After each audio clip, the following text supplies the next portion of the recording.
ఎవరు రాయగలరు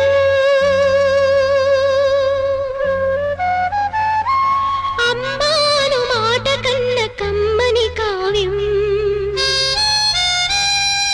ఎవరు పాడగలరు అమ్మ అనురాగం కన్న తీ